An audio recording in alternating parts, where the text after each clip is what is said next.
사랑하는 여러분, 우리가 흔히 은혜이다 라고 말을 할 때 떠올리는 상황들이 있습니다. 내가 간절히 기대하고 소망했던 것들이 이루어졌을 때 은혜이다 라고 합니다. 혹은 힘든 시간과 그 과정의 결과를 되돌아보면서 하나님의 은혜였다 라고 고백하기도 하죠. 그런데 우리의 삶이 힘든 과정을 지나고 있는 중에 하나님의 은혜이다 라고 고백하는 것은 우리의 삶에서는 쉽지 않은 일입니다. 전통 기독교 신학을 보통 개혁주의 신학이라고 부릅니다. 이 개혁주의 신학은 16세기 종교개혁 당시에 신학자이며 목회자인 존 칼빈이라는 한 인물을 중심으로 형성된 개신교 신학인 것이죠. 이 신학의 핵심 요소들을 한번 들여다보면 아마 한 번쯤 들어보셨을 만한 단어들이 나옵니다. 오직 성경, 솔라 스크립투라, 오직 은혜, 솔라 그라티아, 오직 믿음, 솔라 피데, 그리고 언약신학, 하나님의 절대 주권이라는 내용들이 있는데, 이 핵심 요소들은 하나님의 영광을 위한 삶이라는 주제로 귀결됩니다. 이 하나님의 영광을 위한 삶은 사람의 제일 되는 목적, 하나님을 영화롭게 하고 그를 영원토록 즐거워한다는 것, 바로 웨스트민스터 신앙고백서 1문이 이에 대해 말을 하고 있는 것이죠. 왜 이 개혁주의 신학을 설교 서두에 성도님들께 말씀드리냐면, 이 모든 것이 가리키고 있는 것은 무엇입니까?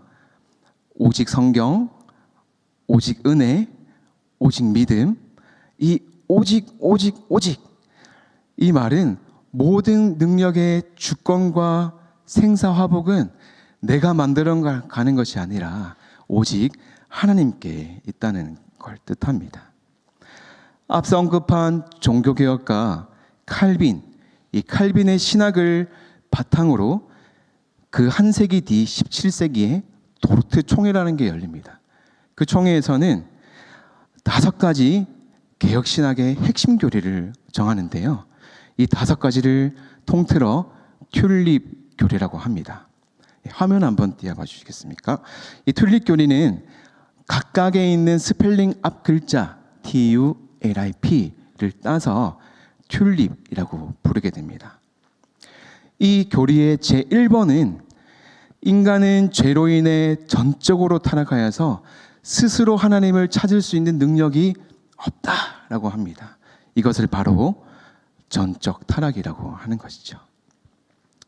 여러분, 어려운 내용 듣느라 고생하셨습니다. 오늘 본문의 주제가 기도 그리고 은혜입니다.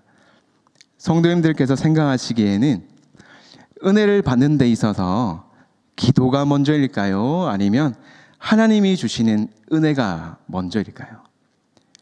조금 더 풀어서 말해보면, 우리가 기도를 했기 때문에 하나님께서 내 삶에 은혜를 부어주시는 것일까요? 아니면 하나님이 먼저 은혜를 주셨기 때문에 우리가 기도를 함으로 나갈 수 있는 것일까요? 전적으로 타락한 인간이 하나님을 찾을 수 없는데 어떻게 하나님께 기도를 할 수가 있겠습니까? 그것이 가능한 이유는 하나님의 선행적인 은혜, 즉 하나님이 우리의 삶을 먼저 부르시고 우리의 부르신 가운데 성령의 역사하심으로 우리의 삶에 은혜가 있기 때문입니다. 그래서 먼저 기도는 인간의 행위인 동시에 하나님이 먼저 주신 은혜의 열매입니다. 우리의 삶에 질병으로 고통받고 있을 때 몸과 마음은 너무 아프지만 이것으로 우리가 기도할 수 있다면 그것은 은혜입니다. 내 사업과 직장 가운데 내가 원하지 않는 일들로 내가 이것들로 씨름하면서 힘든 과정을 지날 때 이 문제를 놓고 하나님께 기도함으로 나아간다면 그것은 은혜인 것입니다. 오늘 본문에는 이 은혜 입은 자와 그렇지 못한 자의 대표적인 두 인물이 등장합니다. 바로 한나와 브닌나입니다. 이 두 여인은 레위지파 고핫 자손 엘가나의 두 아내입니다. 이 사건에서 중점되는 내용을 우리가 들여다보면 흔히 알듯이 아이를 갖지 못하는 한나가 하나님께 기도하고 하나님께서 한나의 삶에 응답하시는 그 내용으로 바라볼 수 있지만 조금 더 깊게 들여다보면 더 넓은 의미가 있습니다. 우리가 오늘 본문을 통해 그 의미가 무엇인지 함께 알아가 보겠습니다. 성도님들께서는 이 두 여인 한나와 브닌나 중에 누가 더 사랑받지 못한 사람이라고 생각하십니까? 한나요? 브닌나요? 우리는 흔히 한나라는 이 프레임에 갇혀서 이 사건을 자주 바라봤습니다. 그도 그럴 것이 한나는 아이를 갖지 못한 슬픔을 가지고 있었고 또 남편 엘가나는 한나만 위로하는 상황에 있기 때문에 브닌나라는 이 원수가 나타나서 한나를 구박하고 못 살게 구는 것이죠. 그래서 한나의 삶은 항상 우리가 바라볼 때 약자의 삶, 불쌍한 여인이라고 생각합니다. 그도 그럴 것이 이 당시 시대의 사회에 보면 여성이 자녀를 낳지 못한다는 것은 하나님의 축복을 받지 못한다라는 이 시대의 인식이 있기 때문에 더욱 그렇습니다. 그런데 이 사건을 조금만 다른 각도에서 들여다본다면 브닌나가 비록 자녀를 낳았지만 브닌나의 삶과 그의 마음이 한나 못지않게 평온하지 않았을 거라는 생각이 듭니다. 우리 사무엘상 1장 앞부분의 내용을 함께 살펴보겠습니다. 4절과 5절 함께 읽겠습니다. 시작. 엘가나가 제사를 드리는 날에는 제물의 분깃을 그의 아내 브닌나와 그의 모든 자녀에게 주고 한나에게는 갑절을 주니 이는 그를 사랑함이라. 그러나 여호와께서 그에게 임신하지 못하게 하시니. 엘가나가 제사를 드린 날에 제물의 분깃을 가족과 함께 나누는데 한나에게는 갑절 2배를 주는 거예요. 당시 이스라엘 제사에서는 번제를 제외하고는 제사를 드리고 난 이 음식을 즉 제물의 분깃을 가족과 함께 나누어 먹었는데 그 의미는 하나님의 복을 함께 나눈다는 인식이 있었습니다. 이를 통해서 가족 안에 평화, 화목을 상징하는 것이 이 하나님의 음식, 제물의 분깃을 먹는 것이었죠. 그런데 엘가나가 이 분깃을 한나에게는 2배나 주는 거예요. 이는 브닌나에게 상처와 질투를 불러일으키는 사건이 되었습니다. 얼마나 브닌나가 질투가 났을까요? 브닌나가 생각할 때 나도 엘가나의 똑같은 아내인데 왜 한나에게만 2배를 주는 거야? 따져보면 나에게는 자식이 있고 먹어야 할 입들이 더 많은데 나보다 한나를 더 좋아하나? 라는 온갖 시기심이 마음 안에서 싹트고 있었을 겁니다. 그런데 이에 더해서 뒤에 나오는 8절에는 한나가 브닌나 때문에 울고 있을 때 엘가나가 다가와서 한나에게 이런 위로의 말을 하는 거예요. 오, 한나, 왜 울고 있어? 마음이 아프냐? 나도 아프다 라고 하는 거예요. 그리고 아마 이 엘가나의 이런 행동들이 그 엘가나의 집안 전체에 수근수근거리듯이 소문이 막 퍼져나갔을 겁니다. 어제 엘가나가 또 한나한테 가서 내가 10아들보다 자기가 더 낫다고 말했대. 또 여기서는 그뿐이 아니야. 엘가나가 너도 아프냐? 나도 아프다라고 한나한테 말했대. 막 이런 상황들이 막 들리는 거죠. 가뜩이나 이 레이더가 밝은 한 브닌나는 그 말을 잊어버릴 리가 없었을 겁니다. 다 듣고 있었을 거예요. 아마 이 장면만 보면 누가 더 사랑받지 못한 여인처럼 보이시나요? 여러분, 심지어 브닌나는 이름도 불쌍해요. 브닌나 이름은 모퉁이, 구석탱이라는 이름이 있거든요. 근데 한나는 은총이라는 이름이에요. 분인나는 남편의 사랑을 온전히 받지 못한다고 느꼈을 겁니다. 그 결과 한나를 괴롭히며 자신을 위로하려고 했던 거죠. 그런데 이 시기의 마음을 풀어낼 수 있는 절호의 상황이 생긴 거예요. 우리 6절을 다시 한번 읽겠습니다. 6절입니다. 여호와께서 그에게 임신하지 못하게 하심으로 그의 적수인 분인나가 그를 심히 격분하게 하여 괴롭게 하더라. 분인나는 한나를 괴롭히기 시작했습니다. 얼마나 괴롭혔냐면 그를 심히 격분하게 했다라고 합니다. 여러분 혹시 삶에서 격분해 보신 상황이 있으십니까? 어떨 때 내 삶이 격분이 되나요? 내 삶의 안정을 흔들고 잠잠했던 내 마음을 요동치게 하는 출렁이게 만드는 그런 상황들이 아마 한 번쯤은 있으셨을 겁니다. 일전에 어떤 집사님들과 나눔을 하고 있었는데 옆에 계신 집사님의 휴대전화에 전화가 걸려오는 거예요. 그런데 그 발신자의 이름이 좀 특이했습니다. 골리앗이라고 뜨는 거예요. 그 집사님이 골리앗과의 대화는 짧고 간결했어요. 나중에 하고 뚝 끊는 거예요. 그래서 집사님께 너무 궁금해서 집사님 그 혹시 골리앗이 누구예요? 라고 물어봤더니 남편이라고 하시는 거예요. 너무 웃겼습니다.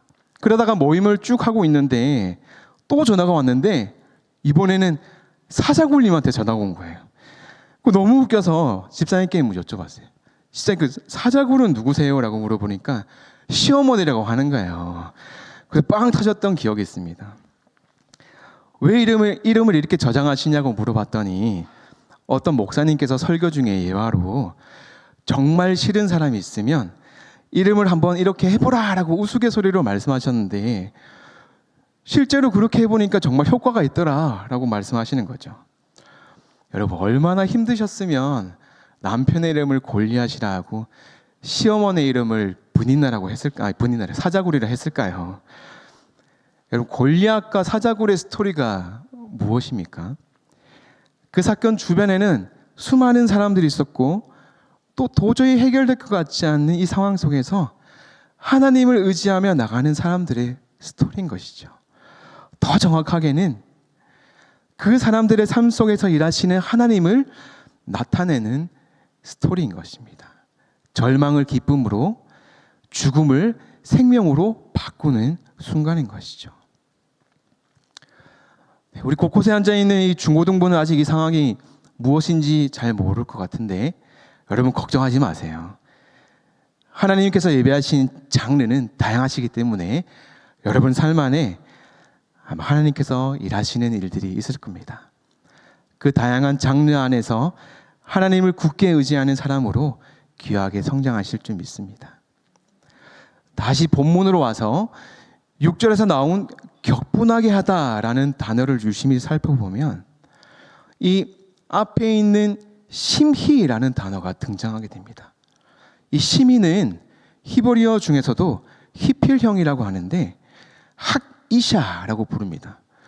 심히와 격분하다가 만나게 되면 어떻게 해석하게 되냐면 브린나가 한나를 그냥 화나게 한 것이 아니라 의도적으로 심하게 자극하여 화나게 하고 상처를 주었다라고 해석이 됩니다. 이것을 문맥적으로 살펴보면 브린나는 한나가 자녀를 낳지 못하는 것을 가지고 계속해서 자극을 하는 거예요. 앞서 당시 시대 사회에서 여자가 자녀를 낳지 못하면 뭐라고 했었죠? 하나님의 축복을 받지 못한 자로 인식된다고 했습니다. 하나님을 섬기는 민족, 그 사회에서 한나의 삶, 자녀의 없는 삶은 그 정체성을 잃어버리는 삶이 돼버리고 마는 것이죠. 완전히 매몰돼 버리는 것입니다. 브닌나는 단순한 경쟁이 아니라 한나를 완전히 무너뜨리기 위해서 반복적인 행동을 해나가고 있었습니다. 이를 고스란히 받아내는 한나의 마음은 어떤 심정이었을까요? 7절에 한나의 그 마음에 대해서 나와 있습니다. 우리 7절 말씀 함께 읽겠습니다. 매년 한나가 여호와의 집에 올라갈 때마다 남편이 그같이 하매 분인나가 그를 격분시키므로 그가 울고 먹지 아니하니. 한나의 마음에는 지금 이따만한 대못이 쿵쿵 박혀 있을 거예요. 자신을 계속해서 찌르고 모욕을 퍼붓는 분인나와 가급적 마주치기도 싫고 분인나와 한 공간에 있는 것조차도 싫었을 겁니다. 그런데 시간이 좀 지나면 좀 나아지려나 했는데 오늘 7절 말씀에 보니까 한나가 남편 엘가나와 여호와의 집 실로에 올라가서 제사를 드리는데 말씀해 보니 엘가나가 올라갈 때마다 그같이 하매라는 말이 있습니다. 이 그같이 하네라는 말은 엘가나가 이전에 한나에게 재물의 분깃 2배를 준 것처럼 똑같이 한나에게 재물의 분깃을 2배를 주고 있단 말인 거죠. 한나의 입장에서는 엘가나가 분인나와 자신의 상황을 좀 눈치를 챘으면 재물을 좀 공평하게 주던가 아니면 이번에는 분인나에게 좀 2배를 줘서 이 상황을 좀 누그러뜨리면 좋을 것 같은데 그 눈치 없이 똑같이 나에게 지금 재물을 2배를 주는 거예요. 가뜩이나 마음이 어렵고 심란한데 엘가나가 한나를 챙겨주는 모습 때문에 분인나는 더욱더 마음에 요동이 치고 난리를 치기 시작한 겁니다. 더 심하게 한나를 괴롭히고 그의 삶을 망가뜨리기 위해서 온갖 수를 다해서 노력을 하고 있는 것입니다. 이를 다 받아내는 한나는 이제 더 이상 감당할 힘조차 없는 거죠. 먹지도 못하고 그저 그냥 하염없이 눈물만 흘리고 있는 것입니다. 여러분, 우리의 삶에서도 평온했던 내 마음을 송두리째 뒤흔드는 사건들이 한 번쯤 있었을 겁니다. 골리앗과 같이 이 공포스러움으로 내 삶을 위협하고 거친 말로 내 삶을 모욕하고 풀물불과 사자굴에 들어간 이 다니엘 세 친구와 다니엘과 같이 숨을 못 쉴 것 같은 이 상황 가운데 이제 정말 죽었다. 이 절망 같은 삶이 내 삶을 뒤엎는 순간이 있었을 겁니다. 어쩌면 지금 그 상황 가운데 계시는 성도님들이 계실지도 모르겠어요. 이 일을 계속 해야 하나? 앞으로 뭐 하면 살지? 저 사람이 지금 나한테 무슨 의도로 저렇게 하지? 라는 이런 수만 가지 상황들이 내 중심에 가득가득 차 있을 때 내 삶에는 기력이 없고 입맛이 사라집니다. 의욕이 없어지고 밤잠 자려고 누워서 이리 뒤척이고 저리 뒤척이다가 동이 트는 새벽을 바라본 적이 한두 번이 아닐 수 있습니다. 이 의욕 상실, 기력 상실의 상황을 지금 한나도 겪고 있지만 여러분, 분인나의 입장에서 한번 생각해 보면 분인나도 새벽잠을 설치지 않았을까요? 내가 아무리 한나의 보다 엘가나에게 잘해줘도 엘가나는 한나만 바라보고 있는 이 상황에 분인나의 입장에서는 한나에게 남편의 사랑을 빼앗겼다는 그 복수심, 시기심 때문에 한나가 분인나의 여우이고 원수인 것이죠. 이 원수로부터 남편의 사랑을 돌이키기 위해서 분인나는 끊임없이 노력을 하고 있는 것입니다. 그런데 이 두 인물이 상황을 풀어가는 데는 결정적인 차이가 있습니다. 우리 10절 말씀 함께 읽겠습니다. 한나가 마음이 괴로워서 여호와께 기도하고 통곡하며. 성경 어디에도 분인나가 자신의 상황을 놓고 하나님께 기도하며 나갔다라는 말은 나오지 않습니다. 분인나도 엘가나를 통해 받은 깊은 외로움과 한나에 대한 분한 마음이 터져 나왔을 것인데 분인나는 자신의 상황을 놓고 기도하기보다 한나를 조롱하고 모욕하기 시작합니다. 분인나는 자신의 불안과 분노를 한나에게 마구 쏟아부었지만 그러나 한나는 하나님께 자신의 마음을 쏟아붓기 시작합니다. 자신의 숨통을 쪼이는 그 문제를 가지고 하나님께 나아가기 시작한 것입니다. 여러분, 이쯤 되면 한나의 믿음이 엄청 좋아 보입니다. 자신의 상황 가운데서 믿음을 다해 하나님께 나아갔기 때문입니다. 그런데 우리가 꼭 기억해야 할 것은 한나가 하나님께 나아갈 수 있었던 것은 바로 하나님의 선행적인 은혜, 즉 하나님의 한나의 삶을 기도의 자리로 이끄셨다라는 것입니다. 구약에 있는 믿음의 역사는 수동태의 의미가 있습니다.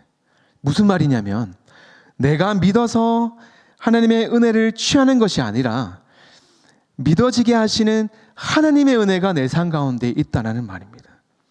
홍해를 갈라 이스라엘 백성을 건너시게 하신 것처럼 누가 봐도 질 것 같은 골리앗과의 싸움을 승리로 이끄신 것처럼 죽었다 싶은 사자굴에서 사자들의 입을 천사가 막게 하셔서 우리의 삶을 보호하시고 지키시고 붙드심을 보게 하시는 것처럼 도무지 이해할 수 없는 납득되지 않는 이 상황을 믿어지게 하시는 하나님의 은혜가 있다는 것입니다.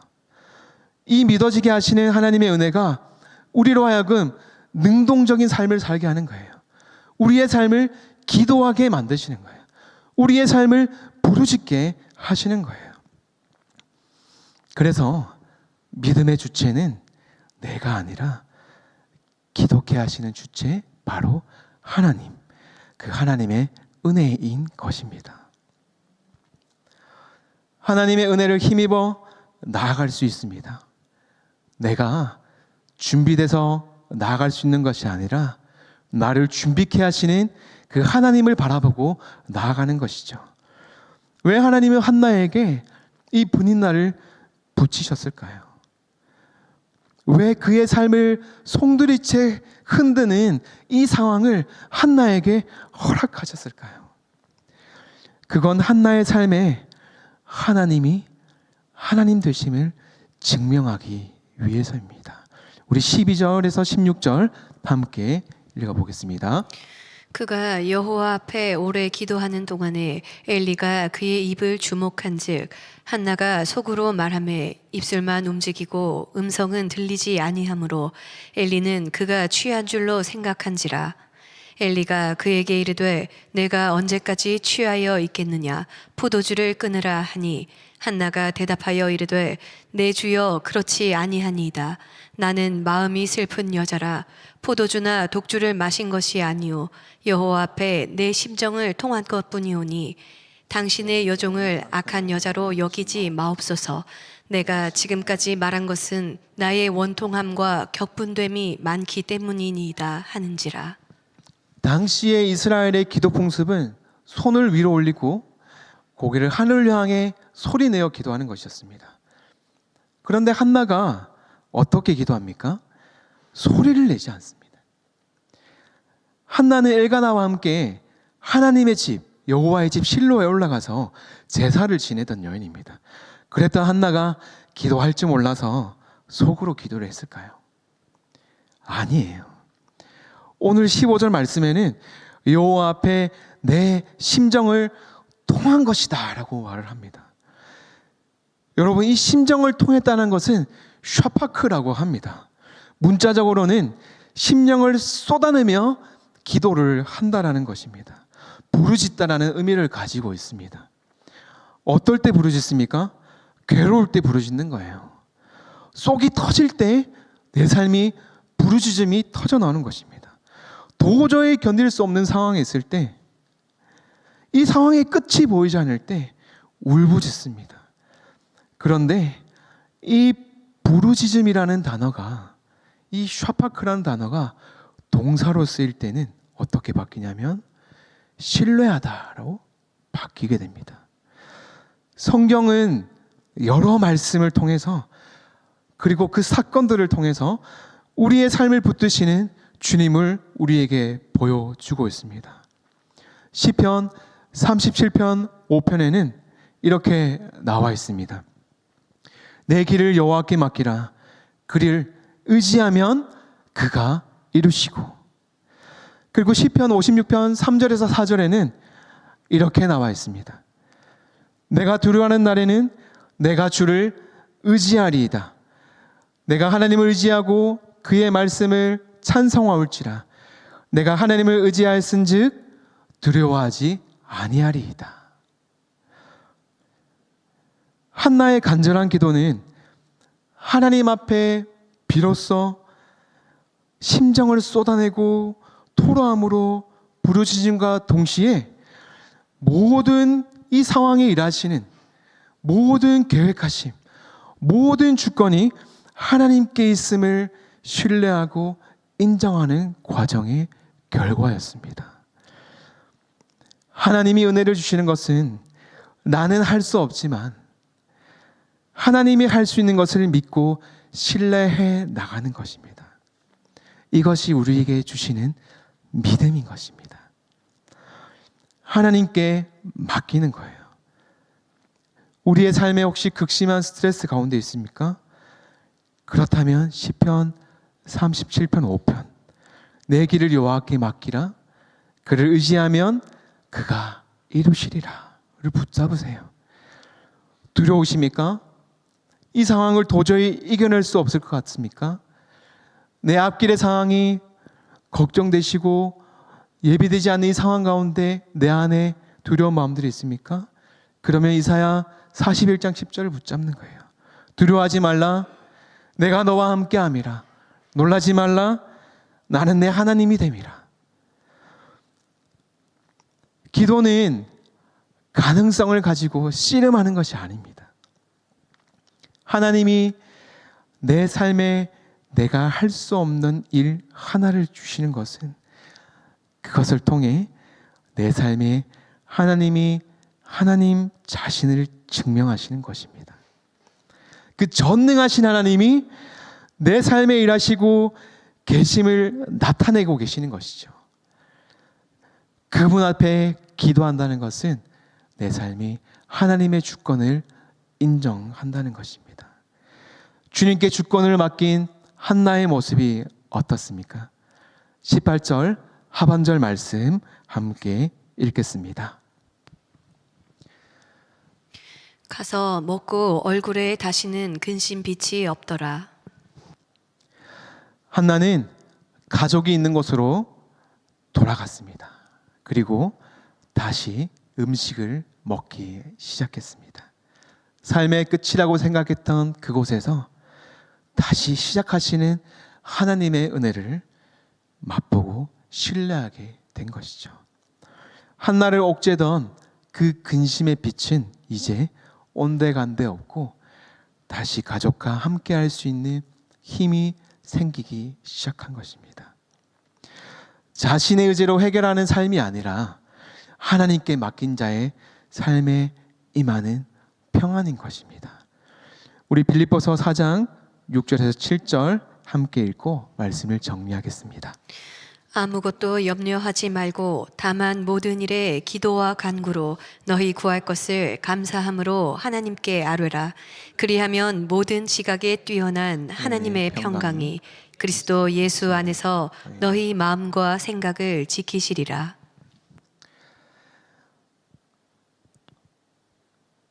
우리가 오늘 찬양을 할 때 첫 찬양에 이런 찬양을 불렀습니다. 나의 삶은 예수의 것이니 내 생명 다해 예수로 살리. 여러분, 이 가사가 얼마나 무거운 가사인지 아십니까? 우리의 삶이 예수로 살아간다는 것이 얼마나 어려운 일인 줄 아십니까? 우리가 하나님을 믿고 하나님께 나아갈 때 우리가 기도하는 그 수만 가지의 제목들이 나의 소망과 나의 기대, 지금 내가 풀리지 않는 모든 상황들 가운데서 하나님께서 이걸 해결해 주셨으면 하는 간절한 마음들이 있습니다. 물론 아주 중요한 기도입니다. 그러나 예수님께서 우리의 삶에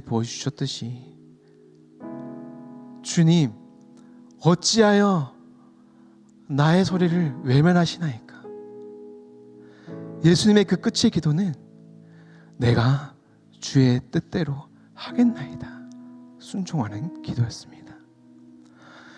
여러분, 기도한다는 것은 하나님을 인정하는 것입니다. 하나님이 이 모든 것의 주인 되시는 것, 내 삶의 이 상황에 하나님의 주권을 인정하며 나아가는 것이죠. 여기 있는 성도님들 중에 지금 정말 힘겨운 시간을 지나가는 성도님이 계실 줄 모르겠습니다.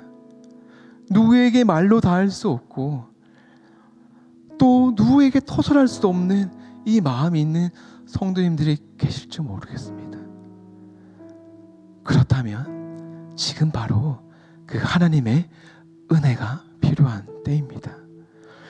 그렇기 때문에 하나님께서는 오늘 이 저녁에도 우리의 삶을 이 기도의 자리로 불러주신 줄 믿습니다. 기도는 하나님께 맡겨드리는 것입니다. 내 상황에 일하시는 하나님을 인정하며 나가는 것이죠. 이 시간 우리가 함께 기도하며 나갔으면 좋겠습니다. 혹시 내 삶 속에 한나와 같이 내 마음을 쏟아내어야 할 제목들이 있습니까? 우리가 그 제목들이 있다면 이 시간 우리의 마음이 있는 그대로 하나님께 내 심정을 토설하며 나갔으면 좋겠습니다. 한나도 자신의 상황이 감당이 안 되니까 기도를 소리내야 하지 못했어요. 그저 중얼중얼 옆에서 술이 취했다라고 오해할 정도로 자신의 입술만 중얼중얼거리며 기도했습니다. 여러분, 괜찮습니다. 큰 소리로 내어 기도하지 않아도 괜찮아요. 하나님은 우리의 마음을 다 알고 계십니다.